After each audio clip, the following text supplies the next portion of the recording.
दोस्तों, आज हम हिंदी स्टोरी बाय पूनम की नई कहानी रहस्यमयी दस्तावेज एक जासूसी कहानी प्रस्तुत कर रहे हैं। कहानी कुछ इस प्रकार है। मुंबई के एक पुराने बंगले में एक रहस्यमयी हत्या हुई थी। पुलिस ने मामला बंद कर दिया था, लेकिन जासूस रोहन को कुछ गड़बड़ लगी।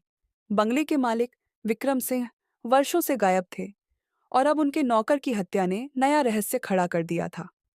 रोहन रात के अंधेरे में बंगले में दाखिल हुआ। हर कोने में धूल जमी थी, मानो यहाँ सालों से कोई नहीं आया हो। अचानक उसकी नजर एक पुरानी पेंटिंग पर पड़ी, जिसके पीछे किसी ने कागज छिपाया था। कागज पर कुछ अजीब संकेत और अक्षर थे।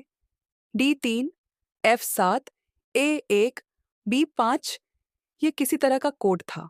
वह कागज लेकर अपने दोस्त और क्रिप्टोग्राफी विशेषज्ञ समीर के पास गया। समीर ने कोड को ध्यान से देखा और कहा, यह शतरंज की चालों जैसा लगता है। हमें बंगले में शतरंज की कोई पुरानी बिसात ढूंढनी होगी।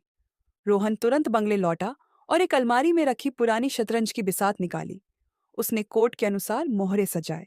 अचानक एक क्लिक की आवाज हुई और अलमारी के पीछे एक गुप्त दरवाजा खुल गया। अंदर एक छोटा सा कमरा था।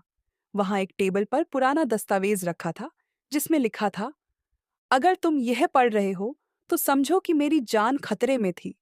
मैंने इस बंगले में छुपे खजाने का रहस्य इसी दस्तावेज में छिपा दिया है। जो इसे ढूंढ लेगा वही सच्चा उत्तराधिकारी होगा। अचानक पीछे से किसी ने कहा, बहुत होशियार हो रोहन, लेकिन यह खेल अब खत्म। रोहन ने मुड़कर देखा। सामने इंस्पेक्टर कुलकर्णी थे, पर उनकी आंखों में अजीब सी चमक थी। मैंने सोचा था कि कोई इसे ढूंढने से पहले ही मर जाएगा, पर तुम बच गए। रोहन को समझ आ गया, पुलिस केस जल्दी बंद होने के पीछे असली गुनहगार कुलकर्णी ही था।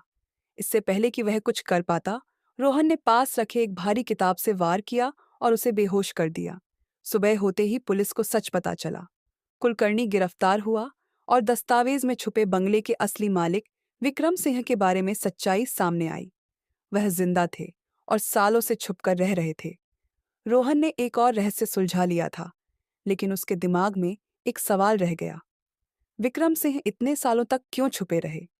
जासूसी का यह खेल अभी खत्म नहीं हुआ था।